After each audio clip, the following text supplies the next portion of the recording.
ಸೇನೆಗೆ, ರೈತರ ಮುಷ್ಕರಕ್ಕೆ, ರೈತ ಹೋರಾಟಕ್ಕೆ, ಅನ್ನದಾತರ ನೋವಿಗೆ.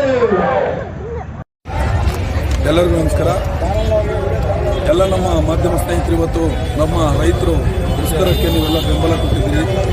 ಮೊದಲನೇದಾಗಿ ನಮ್ಮ ದೇಶದ ಒಳಿತಿಗಾಗಿ ಮಾಧ್ಯಮ ಮತ್ತು ಯೋಧ ಮತ್ತು ಪೊಲೀಸ್ ಮತ್ತು ರೈತ ಯಾವಾಗಲೂ ಜೊತೆಗಿರಬೇಕು. ಹಾಗಾಗಿ ನಿಮ್ಮ ಸಹಕಾರ ಕೇಳಿದ್ದೀವಿ, ತಾವು ಬಂದಿದ್ದೀರಿ. ಇವತ್ತೇನಪ್ಪ ನಾವು ಪ್ರತಿಭಟನೆ ಮಾಡ್ತಾ ಇದ್ದೀವಿ ಅಂದರೆ, ನಿಮಗೆ ಗೊತ್ತಿರುವ ಹಾಗೆ ಕರ್ನಾಟಕದೊಳಗಡೆ ಮೊಟ್ಟ ಮೊದಲ ಬಾರಿಗೆ ಒಬ್ಬ ರೈತರ ಮಗ ನಾನು 1008 ಮದುವೆಯನ್ನು ಮಾಡಿದ್ದೀನಿ ಉಚಿತವಾಗಿ ಎಲ್ಲ ವರ್ಗದ ಜನರಿಗೆ.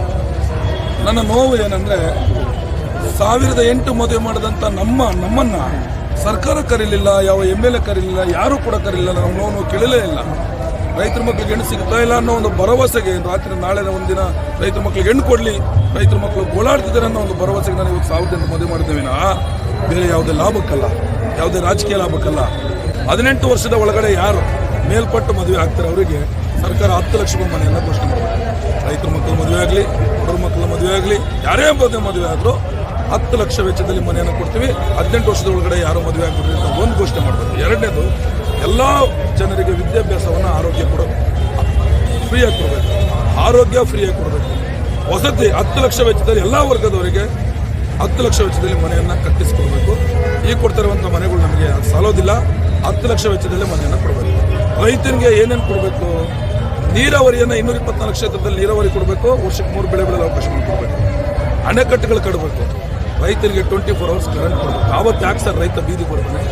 260 ಗ್ರಾಮ ಪಂಚಾಯತಿಗಳು, 600 ಗ್ರಾಮ ಪಂಚಾಯತಿ ಒಳಗಡೆ 6000 ಗ್ರಾಮ ಪಂಚಾಯತಿ ಒಳಗಡೆ ರೈತ ಕೇಂದ್ರವನ್ನು ತೆಗಿಬೇಕು. ಇವರು ರೈತ ಕೇಂದ್ರವನ್ನು ತೆಗೆದ್ರೆ ರೈತ ಬೆಳೆದ ಬೆಳೆಯನ್ನು ರೈತ ಕೇಂದ್ರ ಖರೀದಿ ಮಾಡಲಿ.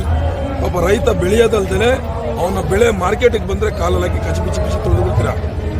ಅವನು ಗೊಬ್ಬರ, ರಾಸಾಯನಿಕ, ಅದು ಆಳು, ಕಡ್ಡಿ, ಕುದುರೆ ಪ್ರತಿಯೊಂದು ಅವನು ಕಟ್ಟಿ ನೇಗಲೊಡೆದು ಎತ್ತುಗಳಿಗೆ ಮೇವು ಹಾಕಿ, ಜನಗಳಿಗೆ ಮೇವು ಹಾಕಿ ಅವನೆಲ್ಲ ಬೆಳೆಯೋಷ್ಟಲ್ಲ ಅವನು ಭೂಮಿ ಬರಡಾಗೋದು ಬದಲು ಅವನೇ ಬರಡಾಗ್ಬಿಡ್ತಾನೆ. ಅದಕ್ಕೆ ನಾನು ಸರ್ಕಾರಕ್ಕೆ ಮನವಿಯನ್ನು ಮಾಡ್ತೇನೆ, ಮುಂದಿನ ದಿನಗಳಲ್ಲಿ ನೀವು ಕರ್ನಾಟಕವನ್ನು ಸುಭದ್ರ ಕರ್ನಾಟಕ, ಸಾಮಾಜಿಕ ನ್ಯಾಯವನ್ನು ಕೊಡುವಂಥ ಕರ್ನಾಟಕ ಮಾಡಬೇಕೆ ವಿನಃ ನಮ್ಮನ್ನು ಭಿಕ್ಷುಕ ರಾಜ ಮಾಡಬೇಡಿ ಅಂತೇಳಿ ನಾನು ರೈತ ಸಂಘಟನೆಯ ಸಂಸ್ಥಾಪಕ ರಾಜ್ಯಾಧ್ಯಕ್ಷರಾಗಿ ನಾನು 1008 ಮದುವೆ ಮಾಡೋದು ಡಿಸೆಂಬರ್ 7ನೇ ತಾರೀಕು ಮದುವೆ ಮಾಡಿದ್ದೀನಿ.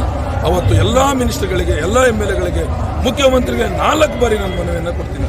ಸರ್, ಈ ಮದುವೆಗೆ ಬನ್ನಿ, ನೀವು 1008 ಮದುವೆ ಮಾಡ್ತಾ ಇದ್ದೀವಿ. ಯಾರೂ ಕೂಡ ಬರಲಿಲ್ಲ ಸರ್. ಹಾಗಾಗಿ ಇವತ್ತು ಮನವಿ ಇಟ್ಟಿದ್ದೀವಿ ಅಷ್ಟೇ. ಇವತ್ತೇನು ಈ ಮದುವೆ ಮಾಡಿರೋದು ಎಲ್ಲ ಜಾತಿ ವರ್ಗದವರಿಗೆ ಮಾಡಿದ್ದೀವಿ.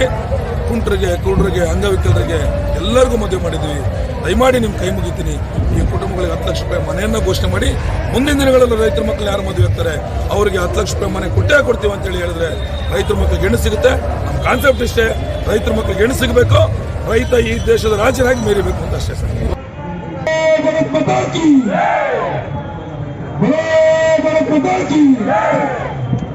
ಜಾಕಿರ್ ಹುಸೇನ್, ರೈತರ ಸಂಘದ ಉಪಾಧ್ಯಕ್ಷ, ಇಷ್ಟೇ ರಾಜ್ಯ ಉಪಾಧ್ಯಕ್ಷರು. ಇಲ್ಲ, 1008 ಮದುವೆ ಮಾಡಿದ್ರು. ಡಿಸೆಂಬರ್ 7ನೇ ತಾರೀಕಿಗೆ 1008 ಮದುವೆ ಮಾಡಿದ್ದೀವಿ. ಅದು ಪಾಸ್ ಆಗೈತೆ. ಬಡವರು, ಎಲ್ಲ ಬಡವರು, ಭಾಳ ಬಡವರು ಇರೋರು, ಎಲ್ಲ ಜಾತಿಯರು, ಎಲ್ಲ ಬಡವರು, ಎಲ್ಲ ಹೆಣ್ಣಿಗೆ, ರೈತರಿಗೆ ಹೆಣ್ಣು ಕೊಡೋದು ಭಾಳ ಇಲ್ಲಿ ನಮ್ಮ ಇದ್ರಾಗೆ. ರೈತರು ಅಂದರೆ ಹೆಣ್ಣು ಕೊಡಲ್ಲ, ಸಮಸ್ಯೆ ಭಾಳ ಐತೆ.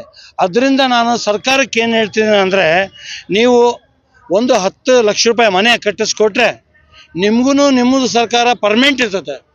1008 ಜನಕ್ಕೆ ನೀವು ಸರ್ಕಾರದವರು ನೇರವಾಗಿ ಬಂದು ನಾವು ಕಟ್ಟಿಸ್ಕೊಡ್ತೀವಿ ಅಂತ ಹೇಳಿದರೆ ನಿಮಗೂ ಒಳ್ಳೇದಾಗ್ತದೆ. 2 ಲಕ್ಷ ಮನೆ ಕೊಟ್ಟಿದ್ದೀವಿ, 3 ಲಕ್ಷ ಮನೆ ಕೊಟ್ಟಿದ್ದೀವಿ ಅಂತ ಹೇಳ್ತೀರಾ. ಇದು ಅವೆಲ್ಲ ಅವೆಲ್ಲ ಬೇಡ. 2,000 ಮನೆ ಕೊಟ್ಟಿದ್ದೀರಾ ನೀವು ಮೊನ್ನೆ. ಜಮೀರ್ ಅಹಮದ್ ಸಾಹೇಬ್ರೆ, ನೀವು 2,000 ಮನೆ ಕೊಟ್ಟಿದ್ದೀರ. ಆಮೇಲೆ ಆಶ್ವಾಸನೆ ಕೊಟ್ಟಿದ್ದಾರೆ 2 ಲಕ್ಷ ಕೊಡ್ತೀವಿ ಅಂತೇಳಿ. ಇದು ರೈತರಿಗೆ ಕೊಡ್ರಿ. ರೈತರು ಬಡವ್ರಿ ರೀ, ಅವ್ರಿಗೆ ಹೆಣ್ಣು ಕೊಡಲ್ಲ. ಅವ್ರಿಗೆ ಹೆಣ್ಣಿಗೆ ಬೆಲೆನೇ ಕೊಡ್ತಾ ಇಲ್ಲ. ಯಾಕಂದರೆ ನೀವು ಮನೆ ಕೊಟ್ಟಿಸ್ಕೊಟ್ರೆ ನಿಮ್ಗೆ ವ್ಯಾಲ್ಯೂ ಬರ್ತದೆ, ನಿಮಗೂ ಸರ್ಕಾರ ಚೆನ್ನಾಗಿರ್ತದೆ. ಒಂದು ರೈತರ ಮಕ್ಕಳಿಗೆ ಮನೆ ಕೊಡಿಸ್ಬೇಕು ಅಂತ ನಮ್ದೆಲ್ಲ ಉದ್ದೇಶ. ರೈತರ ಮಕ್ಕಳಿಗೆ ಹೆಣ್ಣು ಸಿಗದೇ ಇರೋ ಕಾರಣಕ್ಕೋಸ್ಕರನೇ ನಾವು ಸುತ್ತಮುತ್ತ ಓಡಾಡಿ ಹೆಣ್ಣು ಮಕ್ಕಳಿಗೆ, ಹೆಣ್ಣು ಗಂಡು ಎಲ್ಲ ರೈತರ ಮಕ್ಕಳಿಗೋಸ್ಕರ ಹೆಣ್ಣು ಗಂಡನ್ನ ನಾವು ಹೆಣ್ಣು ಗಂಡು ಮಾಡಲಿ, ಹೆಣ್ಣು ಗಂಡನ್ನ ನೋಡ್ಕೊಳ್ಳೋಕ್ಕೆ ಬಡವ್ರ ಮಕ್ಕಳಿಗೆ ಅಂತಾನೆ ಮದುವೆ ಮಾಡಿದ್ವು. ತಾಳಿ, ಸುತ್ತಲುಂಗ್ರ, ಭಾಂಡೆ ಸಾಮಾನು, ಪಾತ್ರೆ 5ರಿಂದ 10 ಲಕ್ಷದ್ದು ಮನೆ ಕೊಡಿಸ್ತೀವಿ ಅಂತ ನಾವು ಮನವಿ ಇಟ್ಟಿದ್ವು. ಆದರೆ ಅವ್ರ ಕಡೆಯಿಂದ ನಮಗೆ ಯಾವುದೂ ರೆಸ್ಪಾನ್ಸ್ ಸಿಗ್ತಾ ಇಲ್ಲ. ಹುಬ್ಳಿಗೆ ಕರೆಸಿದ್ರು, 6ರಿಂದ 7 ಸಾವಿರ ಜನ ಕರೆಸಿದ್ವು. ಅಲ್ಲಿ ನಮಗೆ ರೆಸ್ಪಾನ್ಸ್ ಮಾಡದೇ ಇರೋ ಕಾರಣಕ್ಕೋಸ್ಕರ ಇವತ್ತು ನಮ್ಮ ರೈತರ ಮಕ್ಕಳು ನಮಗೆ ಅಲ್ಲೇ ನಮಗೆ ಬೆಲೆ ಕೊಡಲಿಲ್ಲ, ಇಲ್ಲೇನು ಕೊಡ್ತಾರೆ ಅಂತ ತುಂಬ ಜನ ಬರಲಿಲ್ಲ. ತುಂಬ ಜನಕ್ಕೆ ನೋವಾಗಿದೆ. ಆ ನೋವಿಗೆ ನಮಗೆ ಅದಕ್ಕೆ ಪ್ರತಿಫಲ ಸಿಗಬೇಕು ಅಂದರೆ ಇವತ್ತು ಬಂದಿರೋರಿಗೆ 1008 ಬಡವ್ರ ಮಕ್ಕಳಿಗೆ ಮನೆ ನಿರ್ಮಾಣ ಮಾಡಲೇಬೇಕು ಅಂತ ಮನವಿ ಇಡ್ತಾ ಇದ್ದೀವಿ ನಾವು. ಅನ್ನದಾತರ ನೋವಿಗೆ